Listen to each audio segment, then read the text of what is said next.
Welcome to Crooners and Coffeeshops, everyone. My name is Heather. Today I have Retro Champ here to discuss his EP as well as some new music that he's also put out recently in 2020, being productive. I'm jealous.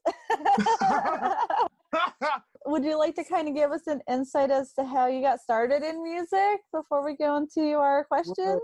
So I was 8 years old, and as a kid, just growing around music was just my thing. I've always been around music. I played drums since I was 2. My brother plays drums. My cousins were other MCs. My dad used to play percussion and stuff like that. My family has been a music family, and I just got sucked into it. When I was a kid, I used to come home from school like every single day and watch 106 in Park. And I saw Lil Bow Wow one day do like a live thing with Jermaine Dupri, and I was like, this kid is like really, really good. I want to do that. So ever since then, it was just like, it's all I wanted to do. And I didn't know what a 16 was or nothing like that, so I always tried to write and stuff like that when I was a kid, and it just gradually got better as time went on. Yeah, practice makes perfect for sure. Oh, yeah, for sure. Absolutely. Always. Yeah, and the right inspiration. Yeah. Like Bow Wow was definitely my first inspiration that I had, because like I said, he was literally one of the only kids that we had rapping that came really, really big, like became like super big. So it made me feel like, oh, I should do this. Yeah. And speaking of doing all the things, you've been pretty busy during 2020 releasing music. Not only did you release your EP, FYI, but you also have a few singles out. You have Lord Have Mercy, and you have a cover of Linkin Park's A Place for Your Head, which I love. So full disclosure. Appreciate that. Yeah. Would you like to kind of give us a little bit of insight as to how the songwriting, recording, and promotion process has been similar or different between these releases that you've done? So with FYI, Lord Have Mercy was the very beginning of it, which is the single. And I pushed Lord Have Mercy first because I wanted to see how that would play out before I released FYI. And FYI was basically just saying, like, for your information, I'm still me. Like, I'm still here. I'm still me. And you're not finna get rid of me. And that's just what it was. FYI is basically me talking, not only talking, like, about how I'm feeling now, but also it's like, you know, showing I got confidence now. So now that when I'm rapping with confidence. And you can hear it. And you're going to see it. Like, so, like, my videos and stuff like that, like, you see it now. So I feel good about the whole process of FYI. It started off with Lord Have Mercy and that doing what it did. And then when I dropped FYI and that doing what it's doing, it's like I'm happy with it. The recording process of it, it was all in my house. Me and my producer, J-Bo, we all did every piece of recording in my house.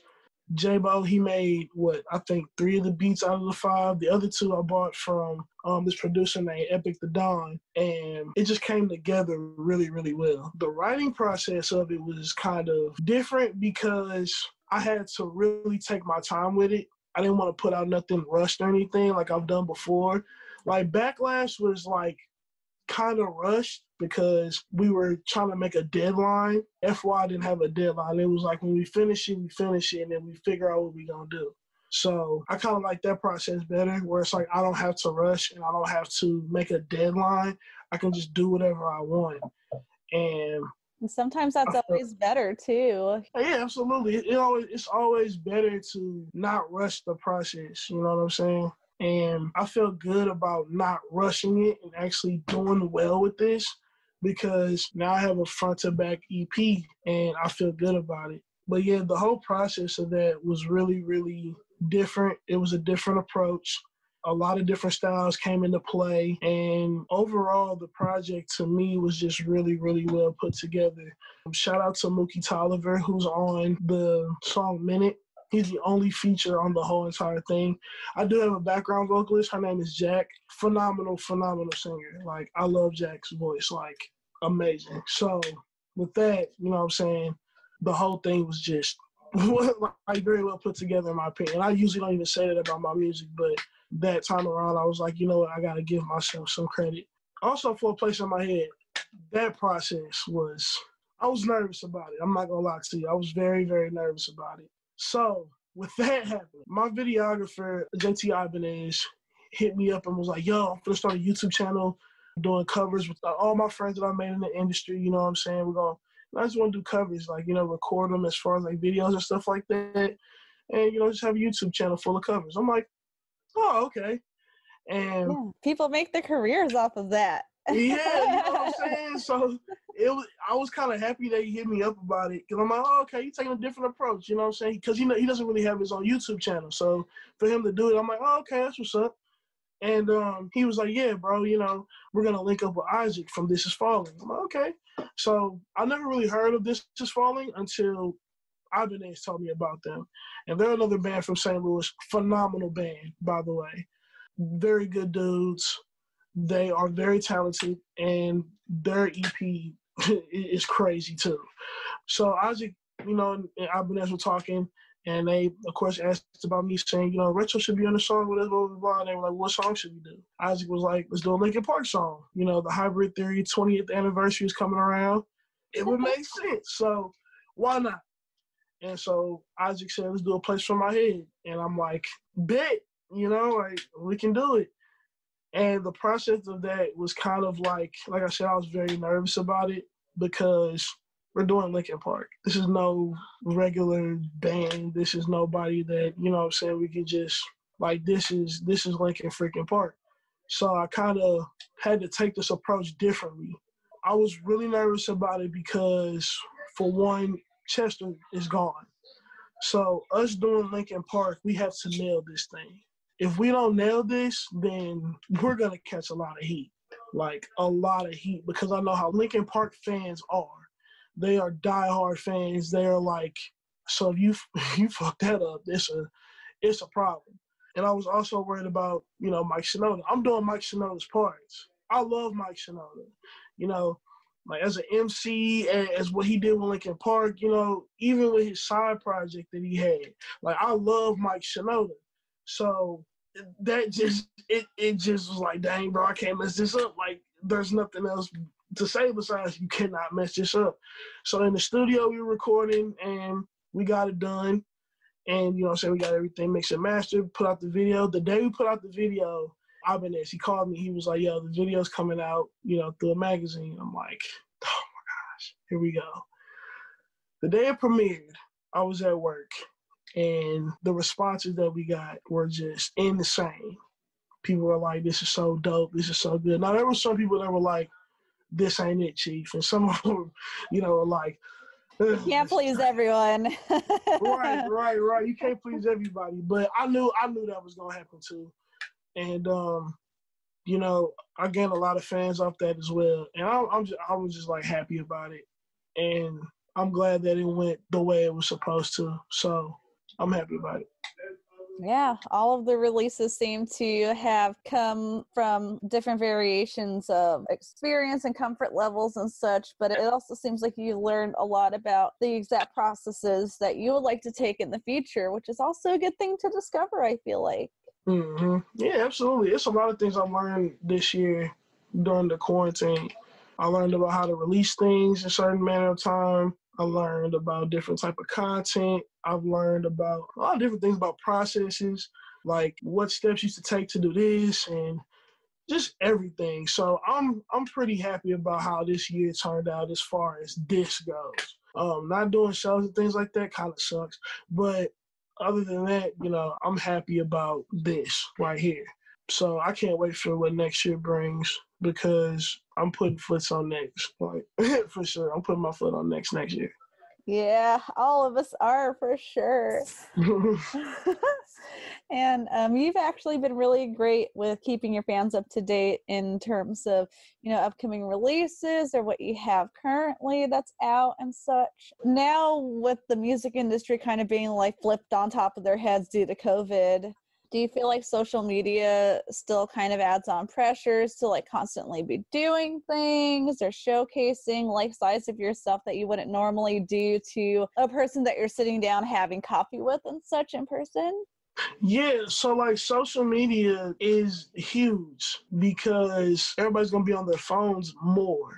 Like, I don't think a lot of rappers and other artists understood that. Like, if you needed a fan base change, now is the time. You know what I'm saying?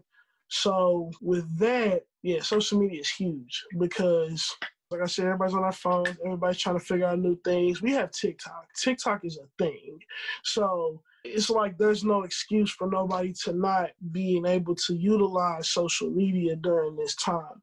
Like, I even had to do certain things as far as like update certain pictures and things like that on my feed to gain traction, or, you know, like the whole, you know, Linkin Park thing, like that alone, you know, dropping new things, or, you know, changing up things, like doing something that's outside of your character, outside the box to keep people involved. And yeah, social media plays a huge part in it. So that's why I love staying tapped into Instagram and Facebook. And, you know, I don't really use Twitter as much because I'm not famous, but I like utilizing social media during this time because it's really, really helpful for to stay in contact with your fans and to gain new ones along the way. Yeah, for sure. And I like what you said about how this is the time that if you're looking for a new fan base, you have the time to like really kind of discover what exactly you're looking for in terms of your ideal listener. Not like you want to pick and choose and such, but you do want your music to fall into the hands where it's going to get the most love and such. Yeah, absolutely. Because like you never know who's gonna really listen. My bro told me the other day, he was like, fans is short for fanatics. They don't even know who you are yet, but when they hear you, they're gonna latch on to you and they're not gonna let go because they love you now. Now they're fanatics of your music.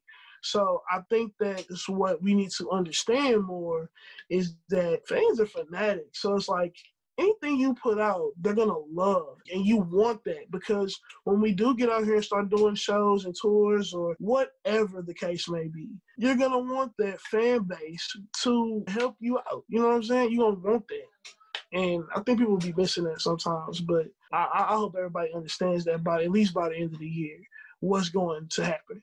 So Yeah. And with the way that modern music listening has kind of been focused on like the streaming aspect, even obviously even before this was happening with COVID and such, why do you think that singles and shorter like EP release style releases have been more of what modern consumers have been looking for? because everybody's attention spans is short. People don't want to sit through a 15 album unless you are that big. Like if you're Drake and you drop a 15 song album, your fans are gonna listen to all 15 tracks. Tech Nine, if you drop a 20 out, you know what I'm saying? Everybody's listening to 20 songs of Tech Nine. But it's like other artists that are up and coming, or even some artists that's even like underground that's kind of touching the mainstream level, but they're like still underground. It's like they need to release singles or EPs because everybody's attention spans are short. Russ right now is on a run and don't nobody even know it. He's on a run. Russ right now is dropping singles damn near every week. The same thing that put him into this position, he's doing again. And nobody's seen that. And I think that it's important for things like that to happen because now you have more content for your fans to listen to. And now that all that content is out, they don't have a reason for them not to listen to you because they're going to want more. You drop a fire EP and people love it, they're going to be like, I want more. Okay, well, you're going to wait a couple months. And then you drop something else. And then you keep dropping and dropping. Like, if you want to drop 5 songs in that year, they got to be fired with a push behind it. You know? It's just people attention spans are short. And also people love videos because, like I said, people attention spans are short. And they like visual things. So it's just like when you dropping videos and stuff, they're more connected because it's a visual. Same thing with, like I said, with dropping EPs and stuff. You do 5 fire songs, they're gonna listen to that 5 fire songs, they're gonna try to repeat it over and over and over again. And they're gonna want more. And that's how you grab people's attention. It's an attention grabber thing now. It's like you have to have the attention grabber. If you don't have an attention grabber, then I don't know what you're gonna be able to do then, you know? Yeah, for sure. I mean, the whole attention span thing also, I feel like, has kind of been flipped upside down too. Like, we have so much more time to kind of like waste away a little bit doing weird little things that we haven't had the time to do and such. Like I have a few people that are literally going through school while they're in quarantine and stuff, and you know, these aren't like teenagers, these are adult people kind of thing, saying I'm going to be taking courses, or like even just like trying to make a schedule for yourself, especially when this first started, when we weren't supposed to be going outside and going to work and such. Like, it was insane. And I have a fun question for you. If you could choose 3 artists to go on a world tour with, who would you choose and what would you name your tour? Golly, this is hard. This is really, really hard. It would probably be NF, Hobson, and damn, that's hella hard. And I'll just throw Logic in the mix. Ooh, good combo. I don't know what I would call it though. That's kind of hard to do. I don't know. Well, okay. So let's do that then. NF, Hobson, Travis Scott. Like, we'll do that. I'll probably, if I wanted to, I'll probably, like, an honorable mention, it'll be Logic or Joyner Lucas. Like, wanted to. But if I had to, like, do a world tour right now, those 3 would definitely. Yeah, I mean, it's a great combination either way. Logic or no logic, it's still a great combination. Right. I was like, it's hard because it's a lot of people I would like to go on tour with, but those people, for a fact, I want to go on tour with. Hopefully next year, 2021. Hopefully. I pray we get up out of here and do something. I really want to leave. So. If you could give yourself any younger advice in regards to what you've experienced within music or within life in general, what advice would you give him? The younger me? Uh-huh. Oh, don't stress. Don't stress. Keep your head straight and just work hard. Don't be lazy. Work hard and don't stress. That's it. Like, as a kid, I stressed a lot. I still stress to this day, but it was the worst. Middle school and high school were just terrible. But once I got through that, I was like, all right, I could probably get through anything at this point. But if I could tell my younger self that, I'd be like, don't stress. Like, the main thing, I'd be like, don't stress. Yeah, stress gives you wrinkles, everyone. For real. If you want to stay young looking forever, I can't say young forever because that would be completely different. I don't think the fountain of youth has actually been found yet, so no staying young. I'm going to go find it. I'm going to find it somewhere. Yes, when we can finally leave the country, we'll go find the fountain of youth. I guarantee it's somewhere weird, like in New Zealand. The place that you would least expect, I feel like. Or the most obvious place. It could always be the most obvious place, too. That would be so wild. Like, you'd be like, so you telling me I was right the whole time and never jumped to do it until now? And now I found it and I can use this. That's wild. Because what if it was in the most obvious spot? Right? Niagara Falls. I'll be so upset if Niagara Falls was the fountain of youth. I'll be so upset. Because I'll be like, it's so easy to drive there. I'll be like, so nobody was gonna tell us this. We just had to find this out on our own. That's why I didn't want us to cross that line. Okay, I get it. Y'all knew what y'all was doing. And what do you hope that your audience will take away from your music? To love themselves. To love themselves, to be themselves, and to help others, and to keep their confidence, and to never break. Like, my music is very different from a lot of people's. Of course, you're gonna understand me because I'm sharing my stories to everybody. But it's like, I want my stories to help people. I also want the people around me that I tell stories of to help people as well. I want people to understand that the places that I came from, as far as like the dark place in my head, God brought me out. So it's like, if God brought me out this situation, you know what I'm saying, you can come out the situation. You got to be mentally tough to get out of it. And I believe everybody's mentally tough to come out the situation and to be a better person. I don't believe everybody was born evil.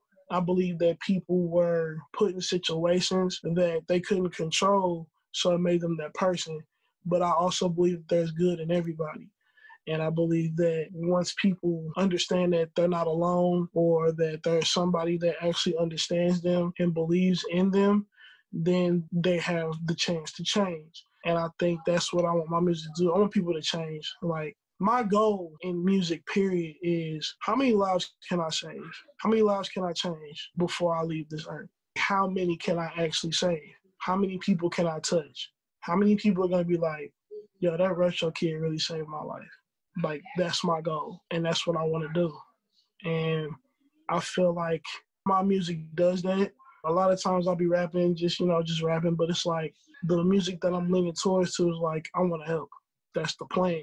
There's a rapper named Futuristic. He's a big homie of mine. He has a song of his. It's called Change. This was my favorite song by him. And he was like, pretty much saying, why is he in the game if he's not trying to change somebody? It's exactly what I'm saying. Like, why am I here if I'm not going to change? Like, I'm just here now at this point. But, like, I'm here to, you know what I'm saying, be, of course, financially and all that stuff like that. But it's like the main goal is to save as many lives as I can. Like, how many can I save? Like, how many people can I really, really touch? Because I look at people like Logic, NF, Hobson, Joyner Lucas, who else? Kendrick Lamar, Cole, Eminem, Boogie. Like, I can go on and on. It's like they have literally changed people's mindsets on certain things. Even Dizzy Wright, my big brother, like, it's just changing people's lives is what their goals are, you know? And for people to latch onto that, it's like, I want some of that because I want them to understand, I feel you. Like, I get it. I understand. Like, I don't want you to think that I don't understand. So, yeah, that's pretty much it. My main goal is to change people and to help them and for them to understand that regardless of how life is, it may suck. There's always a light at the end of the tunnel. And that's a very commendable goal. I mean, I feel like hopefully it's a lot of artists' goals is to make a positive change in someone's life.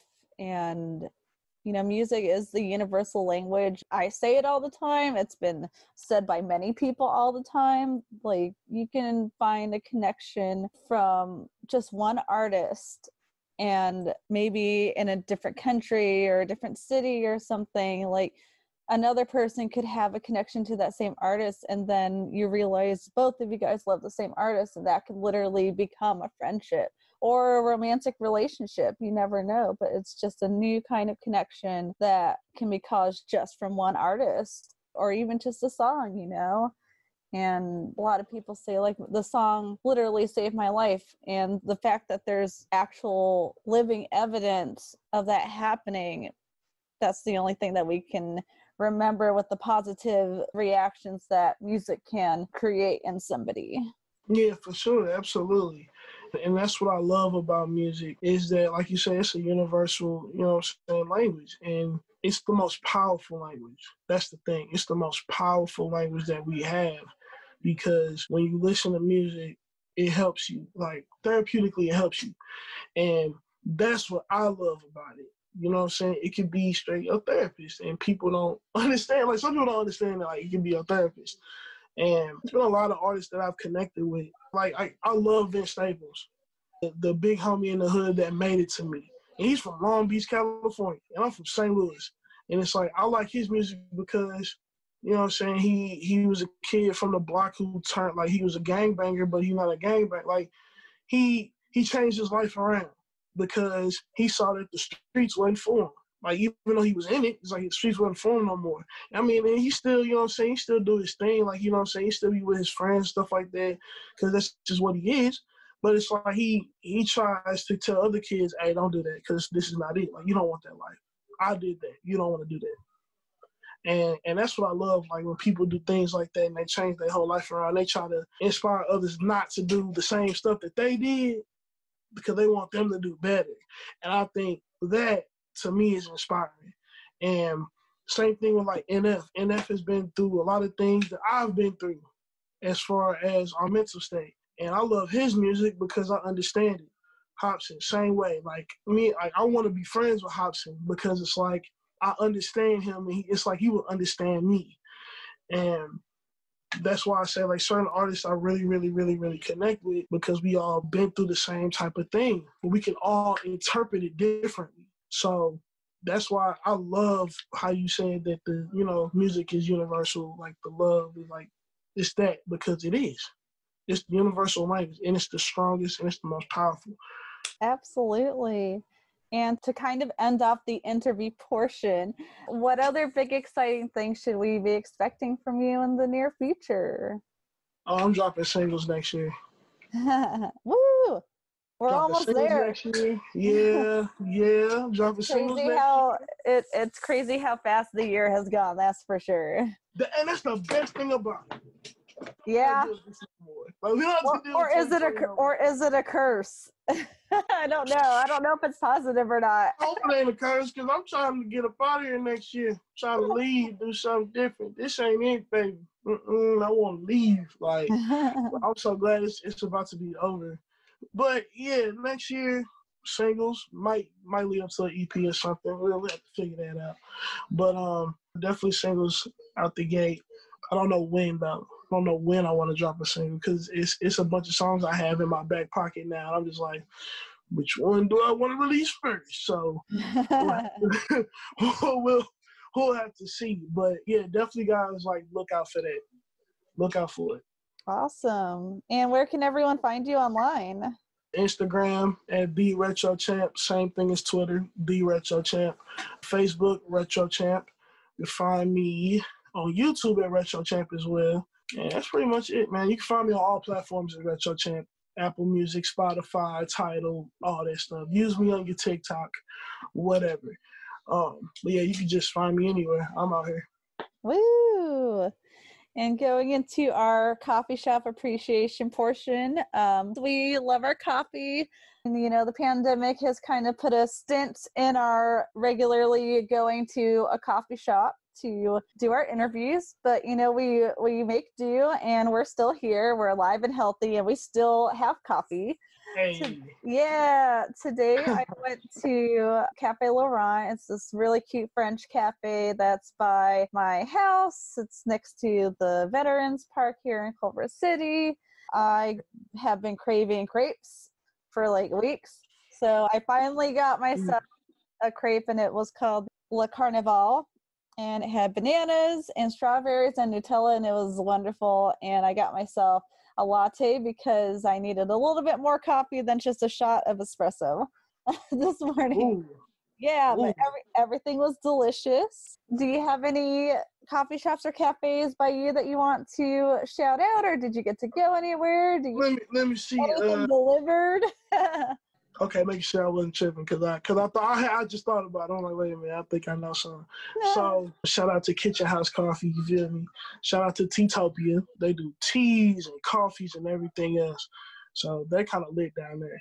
Shout out to Blueprint Coffee, and I think that's it as far as that goes. Shout out to everybody that's out here doing their thing with that coffee brand. You know what I'm saying? Whatever brand that you got, you doing your thing. I'm proud of you. Keep going. I don't care about this pandemic. You keep going. You keep striving and do the best that you can do. Because, like I said, this ain't gonna last long. It's not gonna last long. People need coffee. People need to get up in the morning and go to work. Yes. Support local coffee shops, everyone. Support small brands, you know. Absolutely. Small independent brands, local coffee shops for sure. Retro, it was awesome to have you today. Thank you so much for having me. I appreciate it. I hope everything is going to be going your way in the next couple of months to get those releases out, and I hope that you stay safe and healthy. We're gonna get through this for sure. Yeah, we will for sure. Anytime you guys want to interview me again or anything, you hit me up.